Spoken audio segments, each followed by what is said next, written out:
Vamos lá então? Vamos aqui fazer. Hoje vocês vão me ajudar a pregar, viu? Deixa eu só fazer uma pergunta aqui. Hoje eu quero organizar vocês no grau de santidade que as pessoas se aproximavam de Deus no Antigo Testamento, tá? Então a gente vai imaginar que aqui o púlpito seria o lugar, né, santíssimo aqui do templo, tá? E a gente então vai organizar os bancos conforme o nível de santidade que o Antigo Testamento colocava na época de Moisés, em que o primeiro lugar já está aqui o homem certo, vai ser o pastor, que ele vai representar a classe sacerdotal. Aí depois a gente vai fazer aqui um espaço que vai ser dos homens, o outro espaço que vai ser das mulheres. E aí deixa eu perguntar aqui, quem não é membro, vamos dizer que os adventistas hoje são judeus. Então, todo mundo aqui, quem é membro da igreja adventista? Levanta a mão aí. É membro, já batizado. Beleza, então vocês vão ser os judeus aqui. Quem não é adventista, está visitando a igreja, está estudando a Bíblia, mas ainda não faz parte da igreja, não é batizado, não faz parte. Tem alguém aqui? Opa, só você? Então, beleza, vai servir como, né, vai ter o seu lugar também. Mas só ela, e a gente está até orando essa semana por ti, né? Foi sábado que você pegou isso. Então, deixa eu ver, mais alguém para a nossa querida não estar sozinha no banco? Mais alguém? Não? Só ela? Então, vamos lá. Vamos organizar aqui. Pastor Flávio, ele é o pastor, fica aqui, tá certo? Eu quero chamar todos os homens. Vocês vão deixar suas esposas, suas namoradas de lado. E vocês vão ocupar aqui esses bancos, logo atrás do pastor Flávio. As mulheres, elas vão vir aqui para esse lugar, tá certo? As mulheres para esses bancos que estão aqui, certo? Nesse lugar. As famílias vão ser separadas? Vão ser separadas. Vocês vão entender o porquê. Então, tem as crianças lá embaixo, né, pastor Flávio? Então, as crianças estão lá sendo cuidadas e tal. Homens desse lado, mulheres do outro. Por isso que eu perguntei aqui da nossa amiga, né? Cadê? Ela ainda não faz parte disso. Você, minha querida, você vai ficar as mulheres todas juntas, você vai ficar no banco, no último onde elas estão, tá? Mas tá bom aqui, já. Aqui, ó, do lado aqui, ó. Pronto, para não ficar sozinho. Tá certo? Beleza. E aí, gente, ó, vamos, nada de espaço aqui, um banco entre outro, quero vocês juntos aqui hoje, beleza? Vocês estão organizados aqui? Já foi. Gente, deixa eu perguntar. É meio constrangedor isso, não é? Por que é meio constrangedor? A gente está fazendo uma separação sexista, não é?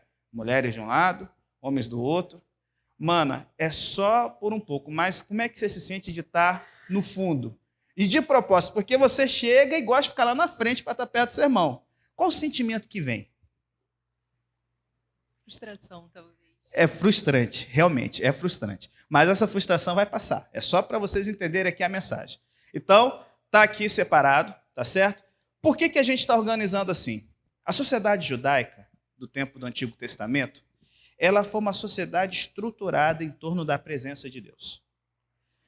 Quanto mais santo a pessoa fosse, mais perto dessa presença. Só que não bastava ser santo, de santidade, carregar santidade, mas estar cerimonialmente apto, cerimonialmente puro para se aproximar de Deus. Então, dentro de toda a sociedade israelita, quem eram as pessoas cerimonialmente mais puras de toda a sociedade? Pastor Flávio aqui representando eles, os sacerdotes. Os sacerdotes eram parte da tribo de Levi separada por Deus para organizar o santuário, e havia uma família especial, a família de Arão, que teria essa presença constante com Deus, ok? Então a gente teria o sacerdote. Na sinagoga, aonde que os descendentes do sacerdote sentavam?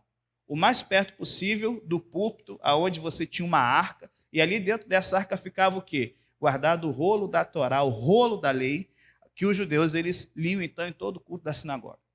E aí, nos níveis de santidade do judaísmo, você tinha um outro espaço, que era o espaço de quem? Dos homens. Os homens, eles ficavam juntos, certo? E era chamado a área de Israel. Por isso que eu perguntei, todos aqui são batizados já, certo? Então, qual era o requisito para você ficar junto ali, perto ali? Era você ser circuncidado, ser um judeu e estar cerimonialmente puro para poder participar. Então, deixa eu perguntar aqui. Alguém, por exemplo, deixa eu ver se teria. Se tivesse, por exemplo, alguém com uma doença de pele, como vitiligo, como um melanoma, né, que é o câncer de pele, ele poderia estar sentado aqui? Não. Ele teria que ficar o quê? fora. Ele não poderia entrar porque ele estava cerimonialmente o quê? Impuro. E aí, você tinha, no fundo da sinagoga, na verdade, o certo seria até as mulheres ficarem atrás dos homens. Porque no fundo da sinagoga ficava quem? As mulheres. As mulheres e as crianças abaixo de 12 anos de idade. Qual era o propósito disso? Que as mulheres tivessem o seu lugar no mundo. E qual era o lugar da mulher no mundo? Atrás dos homens. E a ideia sexista era tão grande que um homem ele não deveria conversar sozinho com uma mulher, porque as mulheres elas tinham em si um perigo pecaminoso que poderia atrapalhar a santidade dos homens. As mulheres, no tempo bíblico, elas ficavam no fundo na sinagoga porque elas eram fontes de impureza. Como assim fonte de impureza, pastor? Eu não vou pedir para levantar a mão. Mas, por exemplo, se alguma de vocês estivesse menstruada, você não poderia estar aqui dentro.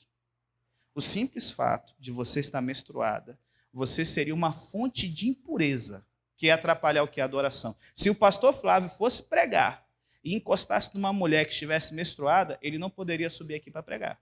Porque ele havia se tornado o quê? Impuro. E aí, dentro da ideia da sinagoga, o último banco, o fundão, depois das mulheres, ficava quem? Os não-judeus. Os tementes a Deus. Aqueles que estavam se aproximando do Deus do judaísmo, só que ainda não tinha tido fé suficiente para fazer o rito de quê? De adesão ao judaísmo, que era, no caso dos homens, a operação da fimose e, em seguida, o batismo. No caso da mulher, somente o batismo. E qual era a ideia do batismo? Toda a sinagoga judaica tinha um tanque batismal como o nosso aqui. E ele era feito exclusivamente para as mulheres menstruadas, ou que tinham tido bebês, ou para aqueles que tinham tido doenças de pele. Era um lugar de pureza ritual. Depois de você ter passado por uma menstruação, depois de você ter passado por um nascimento, depois de você ter sido curado de uma doença de pele e, dependendo da sinagoga, se fosse um homem, depois de você ter tido uma poluição noturna, você tinha que, antes de entrar na igreja, mergulhar dentro, e aí você saía como? Puro.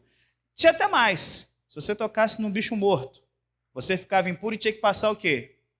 Pelo tanque batismal. Então, quantas vezes na vida as pessoas passariam pelo tanque batismal aqui? As mulheres, todo mês. Os homens, morreu um cachorro, enterrou, ficou o quê? Impuro. Aí ele poderia sentar aqui? Teria que ir para onde? Deixa eu perguntar aqui, algum de vocês aqui tocou em algum bicho morto hoje?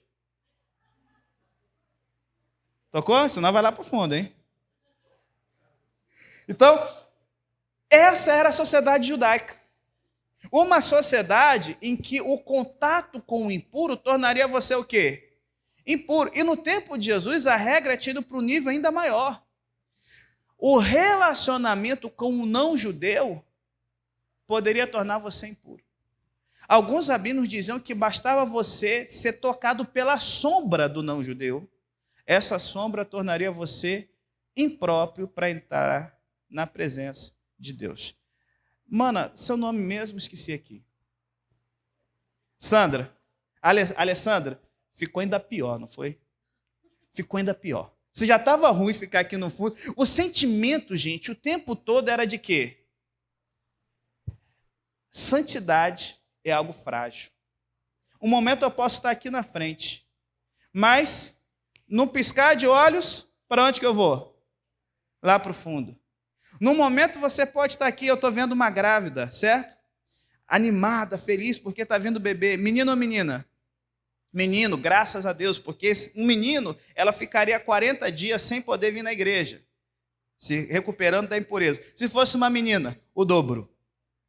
A menina dava o dobro de dias de impureza quando nascia. Por quê? Mistério. Você lembra do verso de ontem?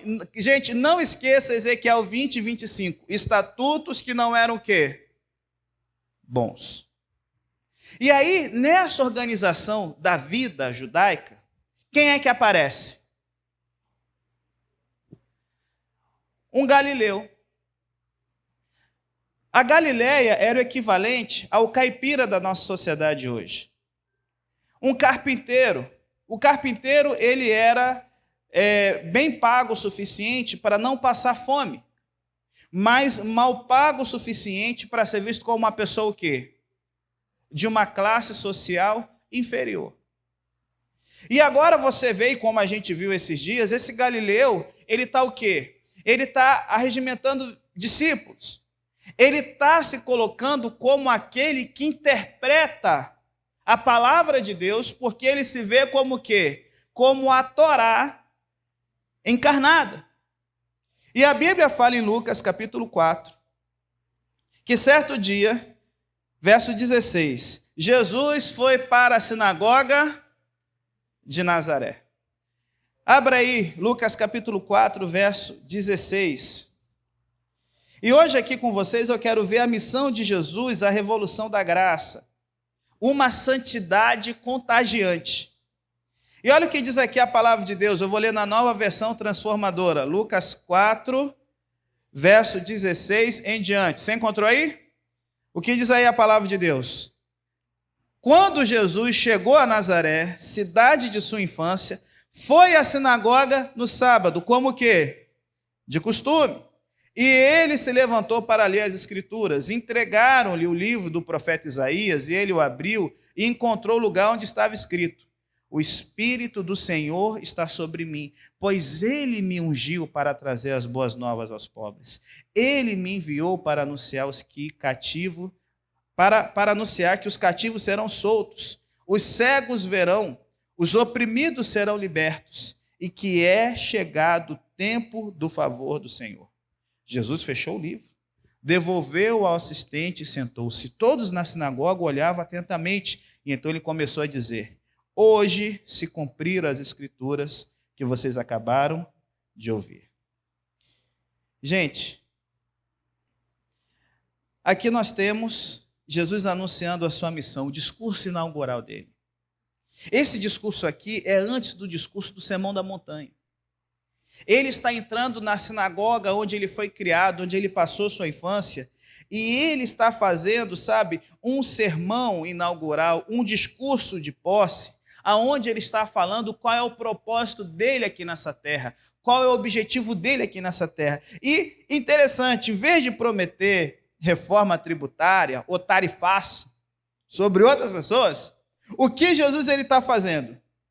Ele anuncia libertação para cativos, vista para os cegos, justiça para os marginalizados. Ele está prometendo um plano de governo, um plano de trabalho, uma missão que deixou um gosto amargo na boca de todos os que estavam na sinagoga naquele dia. Por quê? Porque ele estava propondo uma forma diferente de trabalhar, que não era a resposta de séculos dos judeus devotos da época dele. Por muitos séculos, os judeus se reuniam nas sinagogas espalhadas não só na Palestina, mas por todo o Império Romano e fora dele, esperando que Deus entrasse na história e invertesse a posição de opressão, de oprimidos que eles tinham, que Deus invertesse, sabe, o sistema injusto em que eles governavam, que Deus pudesse acabar com o domínio romano, trazer os judeus dispersos de todo o mundo para Jerusalém e começar o reino do Messias.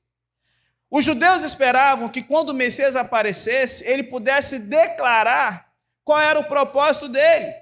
E no caso, eles oravam dia após dia, pedindo que o Messias viesse para o quê? Para uma revolução política. Que ele trouxesse, não as boas novas aos pobres, não o anúncio de liberdade aos cativos ou visão para cegos, nada disso, mas que ele trouxesse o dia da vingança de Deus. E aí, nesse momento em que Jesus faz um discurso que eles não esperavam, as pessoas sentadas naquela sinagoga que haviam visto aquele menino crescer, elas acham que sabem tudo sobre o que o Messias vai fazer, só que Jesus esfrega na cara delas o seguinte: vocês não sabem nada sobre o papel do Messias. E aquilo é um choque. Porque não somente Jesus mostra a ignorância deles, mas Jesus mostra que ele está disposto a fazer uma trajetória, a cumprir uma missão radicalmente diferente de tudo aquilo que eles valorizavam. E aí Jesus agora começa uma trajetória que sempre me trouxe uma curiosidade no seguinte: ele começa a atrair justamente as pessoas que ele disse que atrairia nesse verso da Escritura. Mas justamente o tipo de pessoas que não se veriam sentadas numa sinagoga. E o tipo de gente que muitas vezes a gente não vê sentado nas igrejas. Você já reparou que o tipo de pessoas que começam a andar com Jesus quando ele faz o ministério dele são os tipos de pessoas que hoje parece que têm mais medo de Jesus, mais medo da igreja dele, mais medo do povo dele. Uma vez, uma jovem drogada com uma menina de 2 anos de idade, ela entrou dentro de uma igreja. Ela estava vários dias com fome, sem comer nada, carregando o seu bebê no colo. E ela pediu alguma coisa que ela pudesse usar para matar a fome. Enquanto ali o diácono, ele buscava ver algum tipo de lanche, alguma coisa, ele começou a perguntar sobre a vida dela. E ele descobriu que ela era uma prostituta, viciada em drogas. E devido ao tempo que ela era viciada nas drogas, ela criou um ciclo vicioso em que as drogas exigiam dinheiro, para ter dinheiro ela se prostituía, só que se prostituir trazia tanta dor emocional que ela precisava de quê? De mais drogas, de mais dinheiro, de mais prostituição. E em certo momento ela disse o seguinte: essa é a minha filha, ela tem 2 anos. E nas últimas semanas eu aluguei ela para homens que gostam de atos sexuais pervertidos. O diácono travou, olhou para aquela mulher, um caco de gente, e disse: por que você não procurou uma igreja? Por que você não veio pedir ajuda para a igreja? E ela disse: igreja? Eu já me sinto mal demais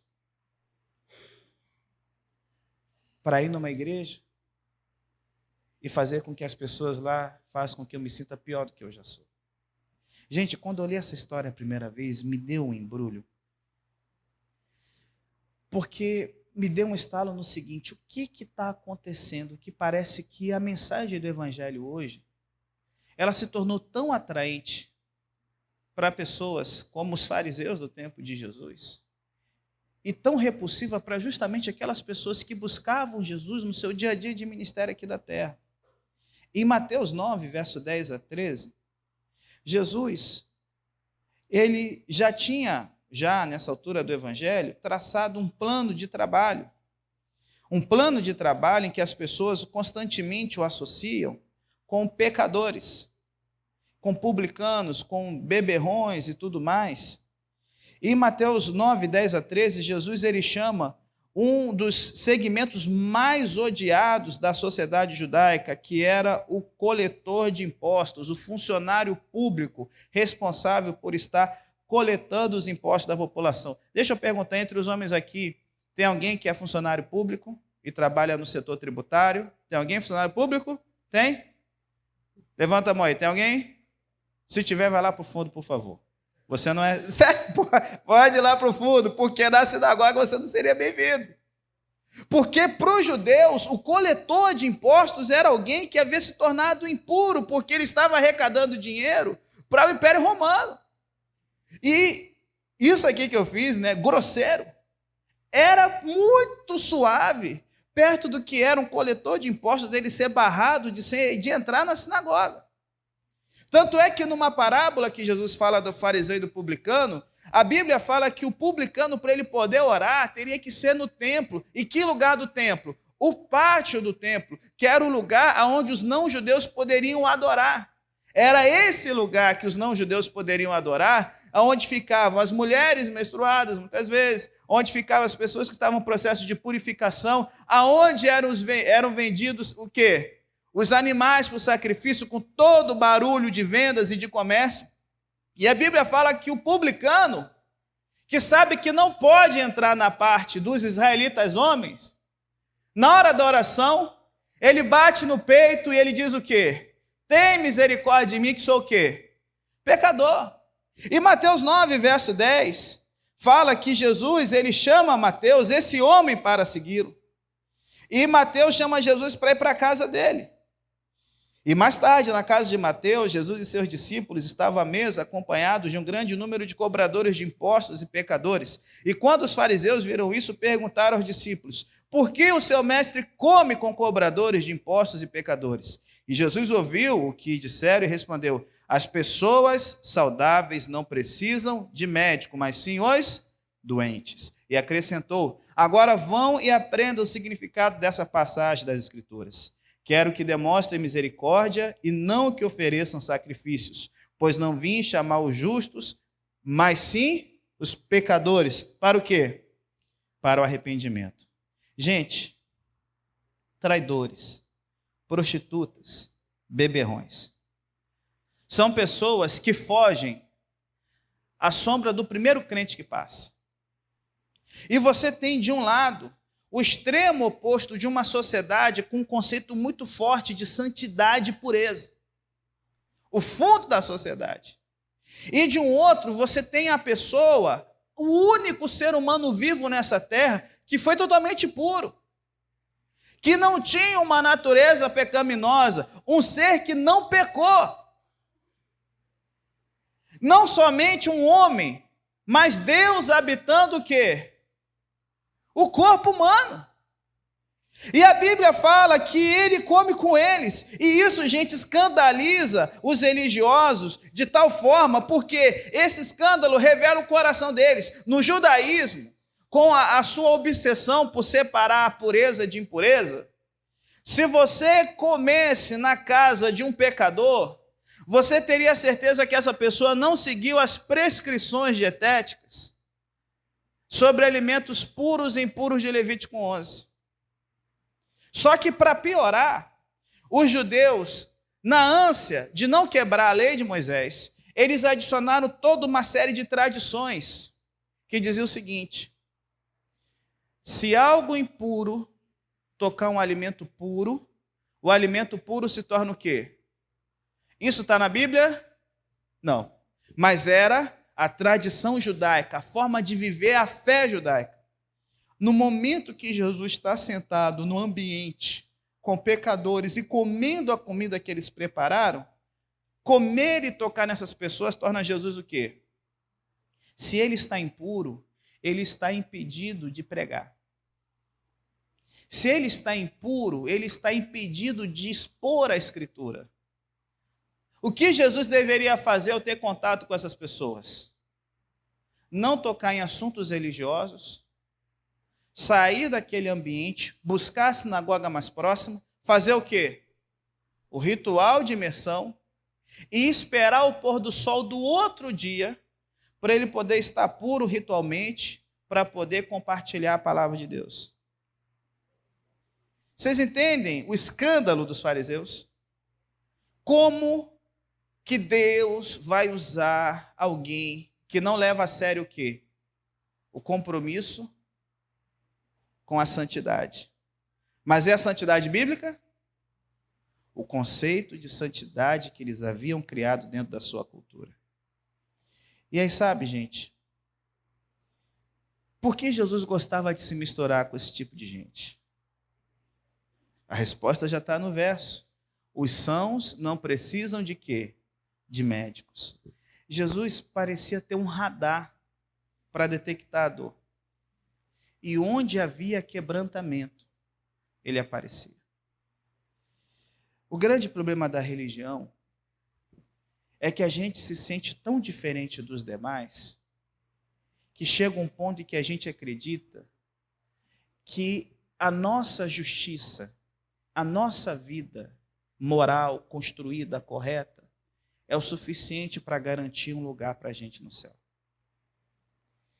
Eu achei engraçado no dia do batismo, quando o pastor perguntou para Alicia sobre a questão do batismo, né, se ela tivesse muito pecado, ia ficar o quê? 10 segundos debaixo d'água. E eu achei interessante, bonita a resposta da Alice, que ela falou o seguinte: não, mãe, eu tenho pouco. Mas ela reconheceu que ela o quê? Que ela tinha. Dependendo de alguns, eles falam: não, pastor, então vai ser assim, 1 segundo, porque eu não tenho. Já aconteceu com você de, às vezes, a gente entrar dentro de um espírito religioso tão grande que a gente agora se vê o tempo todo ocupado com a nossa reputação, que a simples menção de que a gente pode ter uma falha gera um choque de comunicação tão grande que isso consegue deixar a gente amargurado durante o resto do dia, o resto da semana, às vezes rompendo até um relacionamento que a gente tinha com uma pessoa. Entra então o terceiro ponto que eu quero abordar no sermão. A missão de Jesus era trazer uma misericórdia que abraça, num mundo em que a santidade era algo que afastava. O grande dilema da gente como cristão é que, na busca da gente poder estar bem com Deus, a santidade se torna algo que nos torna seguros demais para a gente se relacionar com os pecadores e as pessoas que pensam diferente. Mateus 23, verso 13. Jesus tem as palavras mais duras que ele já dirigiu ao seu ministério aqui na terra, em seu ministério na terra. E a gente espera que essas palavras fossem dirigidas para quem? Para aqueles pecadores que a gente gosta de rotular o fim da sociedade com um tipo específico. Quem sabe aqui essas palavras mais duras seriam para, os publicanos que extorquiam o dinheiro das pessoas, cobrando não apenas um imposto, mas uma propina, uma extorsão. Quem sabe Jesus deveria ter falado essas palavras contra os políticos corruptos, que estavam ali, vendendo a nação para os romanos. Espera aí, deixa eu dar um sorriso aqui para a foto. Não, porque as fotos sempre saem com caras e bocas, pelo amor de Deus, viu? Quem sabe ali, a situação toda, Jesus ele tivesse dirigido as palavras para as prostitutas que estavam destruindo a moral familiar. Quem é que recebe as palavras mais duras de Jesus? O que está aqui em Mateus 23, verso 13? Que aflição os espera, mestres da lei e fariseus, hipócritas! Vocês fecham a porta do reino dos céus na cara das pessoas. Vocês mesmos não entram e não permitem que os outros entrem. Então aqui, Jesus ele aborda um problema que não era só da época dele, mas nossa, um problema que não era só dos judeus, mas por isso que eu perguntei aqui, todos adventistas e tal, um problema para nós adventistas, que qual que é? É a santidade ser usada como uma cerca.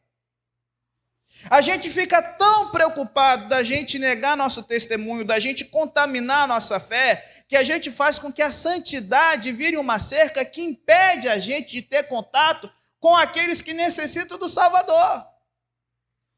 E eu quero aqui dar alguns exemplos de como isso é no dia a dia. Cuidar da saúde é importante, sim ou não? Cuidar da dieta é importante, sim ou não? Deus ele tem orientações específicas sobre a alimentação, sim ou não? Só que quantas vezes isso se torna uma cerca entre você e seus familiares? Eu fui vegetariano por alguns anos. E eu quero elogiar uma coisa aqui. O pastor Flávio é vegetariano.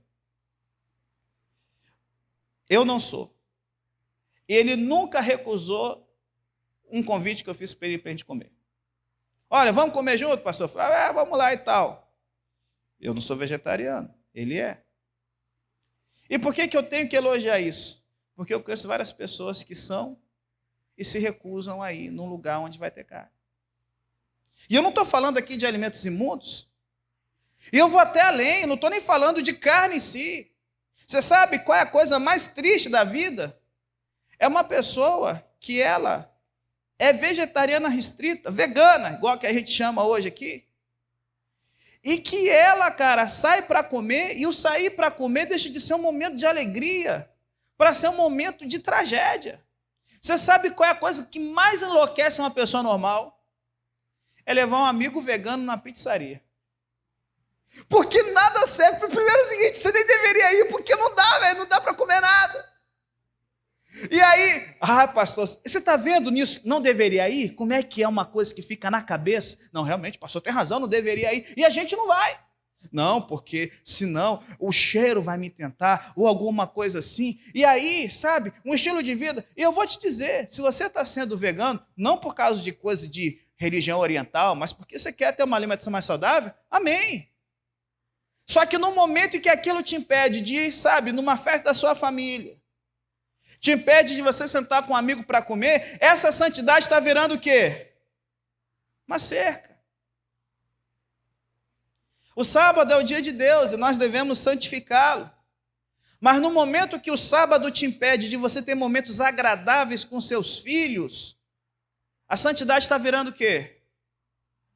Uma cerca. E para Jesus, gente, a santidade era uma ponte. O fato dele ser santo é o que trazia a curiosidade. É o que trazia, sabe, a fascinação, o desejo de sentar e ver como é que essa pessoa pode ser santa e ter um sorriso no rosto.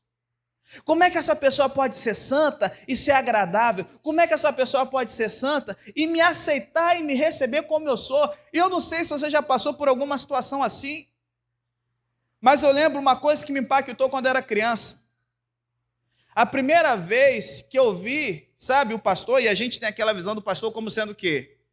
Um super-herói espiritual, quase fora da vida dos comuns. A primeira vez que eu vi um pastor indo na minha casa visitar, e ele deu uma risada, contou uma história engraçada, me abraçou.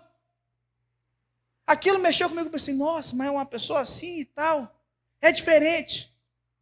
E aí, sabe, eu queria te perguntar o seguinte: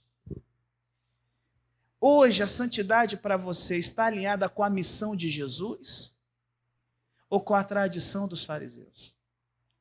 Sabe, gente, eu fiz aqui as barreiras da religião judaica. E isso aqui é excludente. Isso aqui discrimina, separa. Só que a grande tragédia é que, como seres humanos, nós gostamos disso, porque isso aqui bota ordem. Ordem nas coisas. Eu chego num lugar de adoração, inspirado no templo, com as barreiras, eu sei onde eu vou encontrar o mais santo.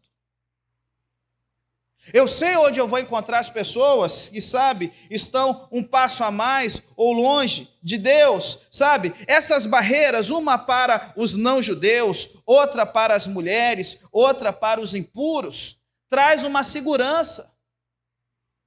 E traz também na mente do ser humano uma ideia de progresso. De que eu estou me esforçando, eu estou me aproximando mais de Deus. Só que quando Jesus ele vem, ele bota de cabeça para baixo isso. Ele se aproxima dos leprosos e o toque dele não o contamina, mas faz o quê? Purifica e santifica o impuro. As palavras dele trazem vida para aqueles que estavam mortos espiritualmente. A presença dele nas festas não torna um bêbado com palavras, sabe, ignorantes ou imorais, mas faz com que aquelas bocas acostumadas com a imoralidade e impiedade encerrem aquele encontro com louvor a Deus. É um negócio tão louco, em que, em vez de ter uma santidade que é exclusivista, que separa, Jesus ele mostra um Deus que ele está disposto a abraçar os excluídos, a receber os separados. A mensagem de Jesus na sua missão é: chega de separação, todos são bem-vindos. E ele dá um alerta aqui para a gente: cuidado! Quando a santidade vira uma cerca, você tem o risco de fazer com que a porta do reino de Deus seja fechada na cara das pessoas. E eu queria que você pensasse aqui comigo. Quando eu era pastor distrital, eu tinha, em um momento do meu distrito, 6 igrejas para tomar conta. E uma delas eu gostava de fazer os cultos domingo pela manhã, culto do poder. E um dia entrou uma jovem com um visual bem alternativo, sabe? Tatuagens, cabelo colorido, estilo gótico.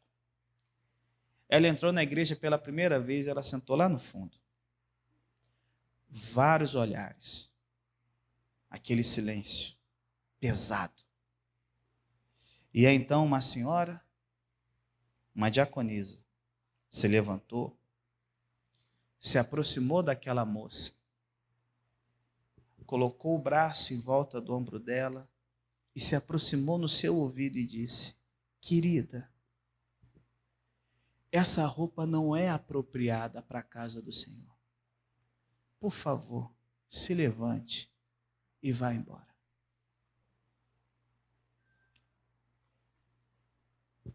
Aquela jovem nunca mais voltou.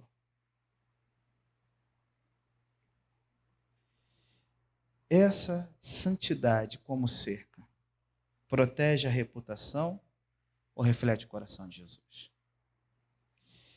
E aí, gente, você pode estar falando: então, pastor, a santidade de Jesus aceita tudo? Não, calma. A santidade de Jesus nunca ignorou o pecado, mas ela também nunca afastou o pecador. Quando a gente olha para o Evangelho de João, lá no capítulo 8, você tem a mulher adúltera, e ele fala: realmente ela adulterou. Jesus, ele não passa pano para a vida de pecados dela, mas ele vai e fala: vai e não peques mais. Ele disse isso depois de ter salvado a sua vida e a dignidade diante de todos. E aí é isso que é o radical da missão de Jesus. É um chamado para sermos radicalmente santos e radicalmente compassivos. E isso, gente, pode parecer um paradoxo, uma contradição, mas isso é Cristo. Você lembra do que a gente leu ali na história do chamado de Mateus? Misericórdia eu quero e não o quê? Sacrifícios. E Miqueias 6, verso 8 fala: o que o Senhor deseja de você? Que pratiques a justiça, que ames a misericórdia e que você possa andar humildemente com seu Deus. E como que o cristão então consegue ver esse paradoxo de buscar a santidade, mas ao mesmo tempo ser compassivo, ser misericordioso? É porque ele entendeu a verdade que Paulo vai dizer depois em Efésios: pela graça vocês são salvos, isso não vem de obras, é um dom de quem? De Deus. É o entendimento de que se hoje eu sou um cristão, isso é graças a Deus, é graças a Cristo, é algo que eu não merecia. Me chama agora para se levantar de uma vida de pecado e eu ouço a voz de Deus: vai e não peques o quê? Mas o tempo todo, quando encontro aqueles que estão distantes, que não estão posicionados dentro, sabe, da organização de santidade que a gente gosta de colocar as pessoas, eu não trato como lixo, mas eu trato como alguém que precisa ser alcançado pela graça, como um dia eu também fui. A graça, como Jesus a ensinou, significa que não há nada que possamos fazer para que Deus nos ame mais. E que não há nada que possamos fazer para que Ele nos ame menos. Isso é radical. É um paradoxo. É um paradoxo? É. E qual é a minha preocupação? Na ânsia da gente viver o dever, a gente corre o risco de esquecer o presente de Deus através de Cristo. Nossa mensagem precisa ser profética? Sim. Precisamos falar sobre santidade? Sim. Mas essa mensagem profética tem que ser cheia de compaixão, porque a santidade que não abraça o caído é um orgulho religioso disfarçado. E eu encerro aqui. Há alguns séculos atrás, um traficante de escravos inglês chamado John Newton, ele teve um encontro com Cristo e se converteu. Ele é muito famoso hoje por causa da música que ele compôs, Amazing Grace. E uma vez testemunhando sobre a sua conversão, ele diz o seguinte: o meu passo para eu poder deixar minha vida de pecados e ter um encontro com Jesus foi entender que eu sou um grande pecador. Mas Cristo é um grande Salvador. E aí, sabe, gente, eu queria te perguntar, Quando foi a última vez que um pecador visível se sentiu à vontade na sua companhia? Será que Jesus ainda se sentiria à vontade se ele entrasse na nossa igreja? Se ele sentasse à nossa mesa, ou na nossa casa durante as refeições, ou com os nossos colegas de trabalho, sabe? Será que Jesus ele conseguiria sentar-se ao nosso lado e ser o centro da atenção com aquele interesse que Marias Madalenas devotavam para ele? Ou com aquela indiferença do Simão fariseu? E aí, quando a gente olha para essa configuração que nós estamos aqui, qual é a diferença prática da missão de Jesus? A gente não organiza os assentos da igreja conforme o grau da santidade das pessoas. Não existem assentos marcados. Você vai ocupar o lugar que você puder, como o pastor ou qualquer outro, porque você é bem-vindo na casa de Deus. Mas o mais legal é que a Alessandra, ela não precisa ter um cargo de pastora para estar sentada lá na frente como ela estava, que é o lugar de quem está buscando aprender mais sobre Jesus.